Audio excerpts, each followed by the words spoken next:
हम पे मुस्लिम भाइयों का एहसान है, गुजर बिरादरी पे। पर जो है माननीय जयंत चौधरी साहब आए थे, उनके मंच पे उन्हें कुर्सी भी नहीं मिली। जयंत भाई बहुत भोले हैं, भले हैं, उनको इन भाजपा ने बहका लिया। रविंदर भाटिया भी थोड़ी वो ट्रेनिंग पे हैं, वो लोग, वो भारतीय जनता पार्टी के बच्चे हैं।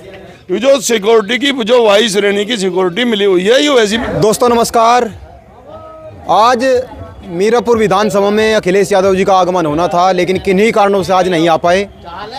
चुनाव नज़दीक है और अलग अलग बातें, कभी कटेंगे तो बटेंगे, छोटे बड़े की बात हो रही है, ऊंच नीच की बात हो रही है। और चुनाव में अक्सर ऐसा होता है, कहीं भी आपको शिक्षा की बात नज़र नहीं आएगी, कहीं भी आपको रोज़गार की बात नज़र नहीं आएगी, कहीं भी आपको स्वास्थ्य की बात नज़र नहीं आएगी। लेकिन हमारा फ़र्ज़ है और हम लगातार इस मुहिम पर काम कर रहे हैं। अभी हमारे साथ में मुखिया गुर्जर जी हैं, बेबाक बोलते हैं, शेर व शायरी का बड़ा इनका अनोखा अंदाज है। उसी के माध्यम से शुरुआत करने की भी कोशिश करेंगे। मुखिया जी, स्वागत है आपका गांव ग्वांड में। बहुत शुक्रिया आपका नीरज भाई, बहुत बहुत। और शायरी से ही शुरुआत कर दो।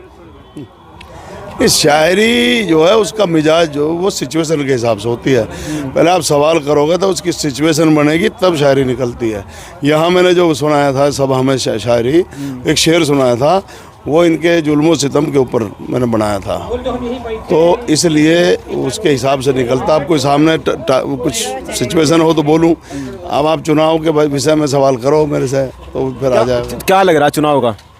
भाई चुनाव हम यहाँ जीत रहे हैं और यहाँ इसी वजह से इसका सरकार बनने से या बिगड़ने से कोई सरोकार नहीं है इस चुनाव का, लेकिन कुर्सी से सरोकार है। अगर हम 9 सीटों में से हम जीत गए, 5 भी हम जीत गए, सपा जीतेगी 9 की 9, लेकिन एक लास्ट टारगेट, अगर 5 से ज़्यादा हमारा गठबंधन जीत गया, इंडिया गठबंधन या समाजवादी पार्टी, तो बाबा की कुर्सी गई।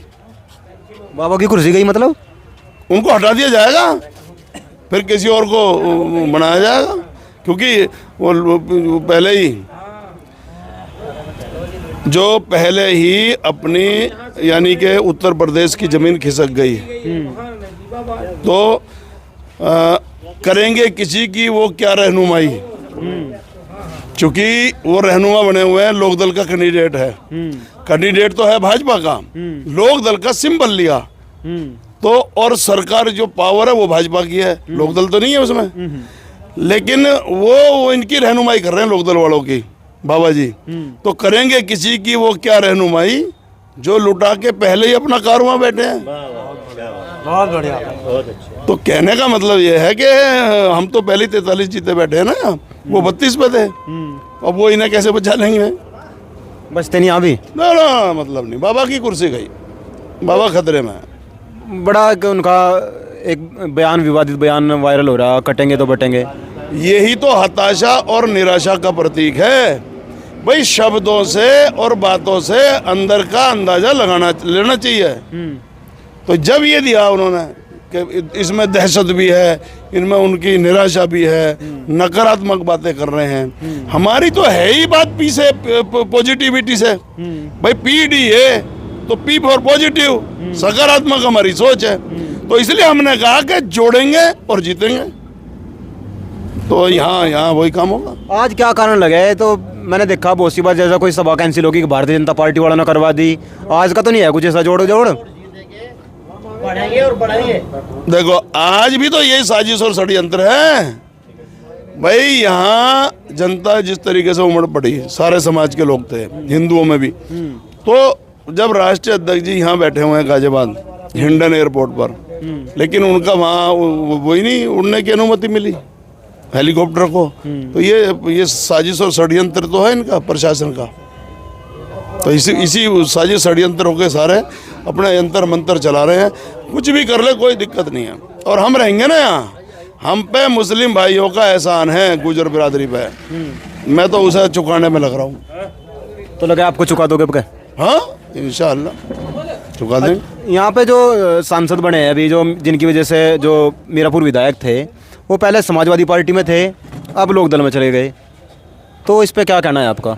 वो बच्चा है अपना, उसने गलती करी है, उसने उसके इस कदम से हमारे समाज की राजनीति को आघात पहुंचा है और उससे मैं बहुत मायूस हूँ इस बात से। बात हुई इस विषय पर कुछ? बात हुई थी, उसकी भी समझ में नहीं आ रहा कि मेरे से क्या हो गया, वो भी हिसाब नहीं जोड़ पाया। अब बहुत उदास है, वहाँ उतना सम्मान नहीं मिल रहा।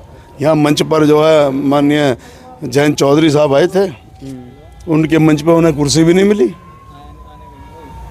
चंदन चौहान जी को? हाँ, कोई सम्मान नहीं है वहाँ। तो सम्मान तो बढ़ा है ना, पहले विधायक थे अब सांसद हो गए। तो भाई समाज में सम्मान बढ़ गया, लेकिन पार्टी में तो नहीं है, सत्ता में तो नहीं है सम्मान। बात ये है ना, वहाँ भागीदारी क्या है ये बताओ। जयंत जी का भविष्य कैसे दिख रहा है आपने? मतलब लोग तो ये कह रहे हैं अगर यहाँ हार गए तो गए काम से। जयंत भाई बहुत भोले हैं, भले हैं, उनको इन भाजपा ने बहका लिया। अब जयंत भाई को ये याद नहीं रहा कि तुम किस शख्सियत के पोते हो। चौधरी चरण सिंह जिसके नाम से राजनीतिक यहाँ बिसात बिछाई जाती है, उस विरासत को उन्होंने वहाँ गिरवी रख दिया, जिसके खिलाफत हमेशा चॉइस अप करते रहे, जिस सोच के, जिस विचार के खिलाफत करते रहे, वो वहाँ जाके बैठ गए। अब उन्हें अंदर खाने एहसास हो रहा है कि भाई ये गलती हो गई, लेकिन उन्हें लौटना पड़ेगा, पीडीए का हिस्सा बनना पड़ेगा। एक मैं भविष्यवाणी कर रहा हूँ, उन्हें लौटना पड़ेगा, लेकिन यहाँ दरवाजे बंद हो गए। बड़ी समस्या होगी तो बहुत, यहाँ तो दरवाजे बंद हैं। अखिलेश जी ने अब ऐसे लगवा लिया था, बस बात खत्म। सम्मान है तो मतलब कोई चांस नहीं है आने का? अब किसके? उनका अंदर जाने का कोई चांस नहीं है? ना ना ना ना, वो सब मामला दरवाजे तोड़ के बिता सके। बात करी थी ना राष्ट्रीय अध्यक्ष जी से, उन्होंने कह दिया कि नहीं। तो इसलिए अब यहाँ जो पीडीए है ना, माननीय राष्ट्रीय अध्यक्ष अखिलेश यादव जी ने पीडीए के तहत जो सर्व समाज को जोड़ने का काम किया है, वो एक बहुत ही क्रांतिकारी कदम उठाया उन्होंने, और इससे सर्व समाज को उनका अधिकार मिलने में सुविधा मिलेगी। अच्छा, गुज्जर किधर जाएंगे? रविंद्र भाटी भी लगे हुए हैं मैदान में, आप भी मैदान में हो, चंदन चौहान जी भी मैदान में है, गुज्जर तो बिखर जाएगा ना इस तरह। तो चंदन चौहान एमएलए बन लिया, एमपी बन लिया, अब इससे आगे तो कोई पद है नहीं हमारे लिए। ठीक है, हमारे तो गुजर बिरादरी के माथे पे लिखा कि तो सिर्फ राज्य तक सीमित हो, तो राज्य वहाँ एक है कृष्णपाल, तो केंद्र में सांसद तो केंद्र में ही बन सके, तो वहाँ कोई मतलब नहीं है। तो अब ये सांसद बन ली, तो अब इनके क्या और क्या चाहिए अब इन्हें? तो इन्हें क्यों वोट देगा समाज? अब तो हम जैसे को वोट देगा ना हमारे कहने से, क्योंकि हमें भी तो समाज के लिए लड़ाई लड़नी है। तो हम समाज की जब ही तो लड़ेंगे जब समाज हमारे साथ होगा। भाई उसके चंदन के साथ तो लग ली है, तो उसे लगा के पहले लखनऊ भेज दिया, अब दिल्ली भेज दिया, अब वहाँ से समाज हट गया, अब हमारे साथ लगेगा समाज। रविंद्र भाटी भी तो मैदान में है ना? रविंद्र भाटी अभी थोड़ी वो ट्रेनिंग पे हैं, वो लोग, वो भारतीय जनता पार्टी के बच्चे हैं, तो वो अभी यहाँ ट्रेनिंग ले रहे हैं वहाँ बीजेपी में। हाँ, थोड़ा सा लग रहे हैं बीजेपी में ट्रेनिंग ले रहे हैं। आजाद समाज पार्टी में है उन्होंने। आजाद समाज पार्टी गोद में तो भाजपा की में बैठी है, बात ही नहीं समझ रहे हो। दो थोड़ा सा कुछ दो ना, ऐसा कि लगे, हाँ लोगों को भी लगे कि हाँ नहीं बैठे हैं। अरे तो तुम्हें काहे के पत्रकारिता कर रहे हो? ये जो सिक्योरिटी की जो वायु श्रेणी की सिक्योरिटी मिली हुई है, ये वैसी मिल जा। मुझे तो कुछ ना मिल रही, मेरी तो जो थी वो भी हट गई, क्योंकि मैं रोज गाड़ी दे रहा हूँ इन्हें। और शाम तक आ जाएंगे 20 तारीख। तो मेरी तो चढ़ी जमी जमाई लगी लगाई, जो कि मैं आज से 29 साल पहले से चुनाव लड़ता आ रहा हूँ। पार्लियामेंट लड़ लिए, 2 बार विधानसभा लड़ लिए, जिला पंचायत अध्यक्ष मेरा बेटा रहा वहाँ का। सिक्योरिटी पुलिस की मुझे मिली हुई, तो मेरी क्यों हट गई? क्योंकि मैं गाड़ी दे रहा हूँ, और वो इनकी सुविधा बना रहे हैं सत्ता की। तो फिर वो तो संसद में, जब संसद में गए वो तो दूर बैठे रहे कई दिन तक। तो कहाँ चंद्रशेखर जी वो कह रहे मैं तो पिछड़ों की, दलितों की, सबकी लड़ाई लड़ूंगा, महिलाओं की लड़ाई लड़ूंगा। हाँ, वो लड़ ली जो जब सड़क पे रहे ना आदमी, जब तो कुछ और है। सदन की जब सुविधा मिलनी शुरू हो ना, तो अच्छे का दिमाग भ्रमित हो जाता है। उनका हो लिया क्या अब? वो हो लिया काम, वो मायावती की राह पर है। इसी तरह घर बैठ जाएंगे बस, माल खूब आ रहा है, काम फिट हो रहा है, ऊपर से भी वो भी जो सुख सुविधाएं मायावती जी को हमारे केंद्रीय गृह मंत्री अमित शाह जी उपलब्ध कराते थे, वही मेरे भाई चंद्रशेखर रावण को उपलब्ध होगी। और हमारे वाले बावड़े हुए पर रहे, राजू का जो है चंद्रशेखर, उनने तो अपना काम कर लिया। रविंद्र भाटिया कौन पूछ रहा हूँ, ये बताओ मुझे। मेरा दोस्त है वो, रविंद्र भाटिया पुलिस में था, तो वहाँ से फिर रिजाइन करके जब वो नेतागिरी में आए हैं। अब मुझे यूँ ना पता खेल क्या हो गया। ये लग रहे हैं, ये कहते हैं जा वहाँ चलो जा कभी मध्य प्रदेश जा करके हाय हाय हाय तो मुकदमे लगवा लिए दर्जनों। मिलेगा क्या हो जाए ये बताओ। तो वहाँ भी अंधकार गुजरोगा, अंधेरे में यही नहीं, वहाँ मिलेगा क्या? जहाँ कुछ होगा वहीं तो कुछ मिलेगा। तो गुजरोगा आप किस में देख रहे हैं? थोड़ा सा भविष्य लेना चाहता है कोई सी पार्टी में? गुजरों की स्वाभाविक पार्टी समाजवादी पार्टी है, जो पिछड़ों की और अति पिछड़ों की बात करती है, जो दलितों की बात करती है। तो हम पिछड़े हैं, हम अति पिछड़े भी हैं। तो हमारा जो स्वाभाविक पार्टी है, हमारा जो स्थान है, हमारा जो घर है, वो समाजवादी पार्टी है। बात समझो भाई, आप यहाँ लेकर के चलो ना इसको, वर्ण व्यवस्था के हिसाब से चलो, ठीक, फिर कानून के हिसाब, यहाँ संविधान के हिसाब से चलो। तो जो पिछड़े हैं, अगड़े हैं, उनका आरक्षण जो समाज और राष्ट्र की मुख्य धारा से बहुत वंचित रह गए, दूर रह गए, वो पिछड़े हो गए। जो और दूर रह गए वो अति पिछड़े हो गए।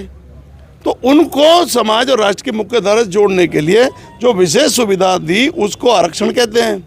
तो आरक्षण कौन दिलवाएगा? जो हमारा है, बताओ मुझे आप। इनकी सरकार है ना वहाँ मध्य प्रदेश में, वहाँ 27% संविधान में हमारा आरक्षण है, लेकिन वहाँ पर 14% मिल रहा है और कोई सुनने वाला नहीं, क्योंकि हमारा है नहीं वहाँ साझेदारी। अखिलेश वैसे भी हमारे हैं भाई, अहीर गुजर ये एक बिरादरी, पर हमारी जो बिरादरी है ना, चाहे कोई डकैत भी आ जाओ भाई से चकाचौंध चाहिए। ये दिक्कत है इसके साथ, अब समझ रही है, क्योंकि ये इन सब चीज़ों से एक तो गुजरों की सोच जो है वो सामंती सोच है, वो राजा महाराजा अपने घर में बैठे बन लेंगे। लेकिन आपकी हालत क्या है उस पर गौर नहीं करते। मैं चूंकि धक्के खाता हूँ, मैंने संघर्ष बहुत करा, बर्बादी बहुत करी अपनी, सड़कों पे लड़ा हूँ पूरे देश में, मेरे अलावा दूसरा नाम बता दो पूरे देश लेवल पे। बताओ मुझे, कश्मीर में पिछले साल 27 जुलाई को मैं वहाँ श्रीनगर के लाल चौक में मैं बंद था, वहाँ मुझे गिरफ्तार कर लिया पुलिस ने। तो मैं वहाँ के आरक्षण बचाने के लिए गया था। राजस्थान में मैंने वहाँ पाकिस्तान बॉर्डर तक जेलें काटी, तो मैं क्यों? तो ये गुजरों को समझना चाहिए। गुजर पॉलिटिकल कौम नहीं है, गुजर सामाजिक है। समाज के नाम पे तो रेल पलट देंगे, मार धाड़ हो जाएगी, जेल काटना, लेकिन पॉलिटिकल जो मामले वो उसकी बारीकी, साजिश और षड्यंत्र वो इनके दिमाग में ना घुसते। तो आप तैयारी कराओगे गुजरों को? हाँ, अब हम गुजरों को ट्रेनिंग सेंटर खोलेंगे और उनको बताया जाएगा तुम्हारे हक और हुकूक कहाँ सुरक्षित हैं और तुम्हारे क्या क्या अधिकार हैं। उसकी बहुत जल्दी तैयारी कर रहा हूँ। कहाँ से? जहाँ से हमारा राजपाट खो गया था, यानी कि द्वापर युग की वैभवशाली राजधानी हस्तिनापुर से।